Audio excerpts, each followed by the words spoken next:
Assalamualaikum warahmatullahi wabarakatuh. Selamat pagi anak-anak. Pada kesempatan kali ini kita akan kembali belajar mengenai ilmu pengetahuan alam dengan materi yang akan dibahas, yaitu konsep partikel materi.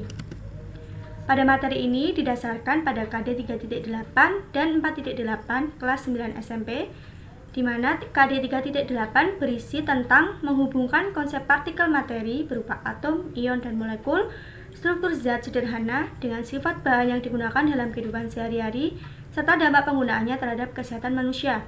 Sementara KD 4.8 mengenai tentang menyajikan hasil penyelidikan tentang sifat dan pemanfaatan bahan dalam kehidupan sehari-hari.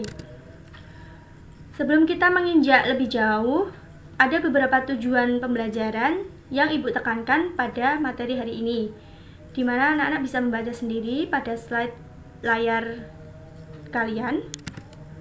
Nah, selanjutnya mengenai jejaring tema atau model keterpaduan yang Ibu pakai, yaitu tentang model share, di mana terdapat penggabungan antara 3 mata pelajaran dalam satu konsep besar. Untuk konsep besarnya atau materi besarnya mengenai konsep partikel materi dengan menekankan 3 disiplin ilmu berupa kimia, fisika, dan biologi.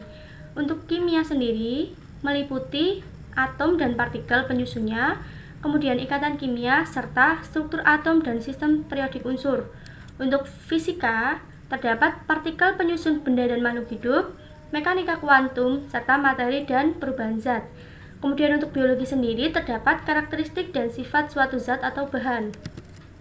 Nah, dalam satu konsep besar tersebut ada beberapa materi yang harus kita pelajari untuk hari ini, yaitu mengenai molekul dalam benda mati dan makhluk hidup, kemudian atom dan partikel penyusunnya yang meliputi partikel subatom, perkembangan teori atom, serta nomor atom dan nomor massa. Dan juga terdapat karakteristik bahan dalam kehidupan sehari-hari. Nah, ketiga materi ini sudah mencakup dalam satu konsep besar pada materi yang akan kita bahas. Untuk yang pertama, mengenai molekul dalam benda mati dan makhluk hidup. Nah, pada materi yang ada di sekitar lingkungan, ini tersusun atas molekul-molekul yang mempunyai jenis atom, perbandingan jumlah atom, yang bersifatnya itu tertentu dan tetap. Nah, sebagai contoh kita tahu bahwa kayu yang dibuat menjadi pensil dan amilum yang ada pada umbi kentang. Nah, pada umbi kentang ini terdapat suatu pati, di mana pati ini disusun oleh molekul-molekul berantai panjang yang disusun lagi oleh unit-unit molekul yang lebih sederhana atau disebut dengan glukosa. Nah, antara molekul glukosa dengan lainnya itu dihubungkan oleh atom oksigen dengan ikatan glikosida. Untuk yang kedua, mengenai atom dan partikel penyusunnya, yang terdapat partikel subatom.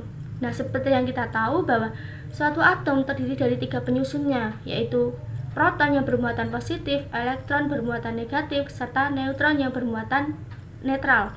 Untuk proton dan neutron letaknya pada inti atom di dalamnya, sementara pada elektron itu terdapat pada kulit-kulit atom atau mengelilingi kulit-kulit atom. Nah, dalam partikel subatom ini terdapat beberapa komponen penyusun yang berupa atom, ion, dan molekul. Atom ini merupakan partikel dasar penyusun materi yang bagiannya itu terkecil dari suatu unsur. Kemudian ion merupakan atom yang memiliki muatan listrik. Terdapat 2 jenis, yaitu ion positif yang disebut kation dan ion negatif yang disebut anion. Sementara molekul merupakan gabungan dari 2 atom atau lebih yang merupakan partikel penyusun senyawa.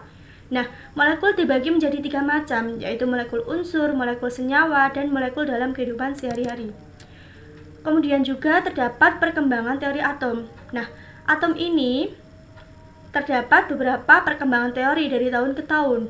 Nah, terdapat 5 ilmuwan yang telah memaparkan atau bergagasan mengenai perkembangan teori atom yang dapat kalian baca pada layar ini, dan juga terdapat gambar serta kelemahan pada setiap teori atom yang ada.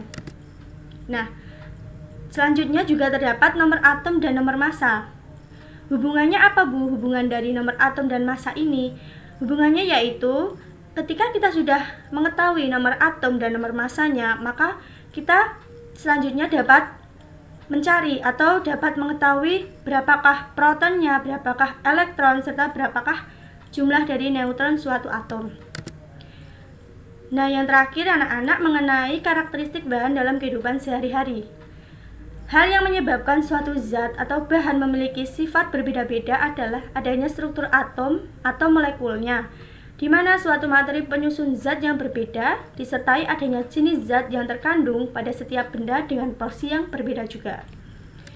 Ibu kira cukup untuk pemaparan materi hari ini. Apabila ada kurang dan salahnya, Ibu mohon maaf. Wassalamualaikum warahmatullahi wabarakatuh.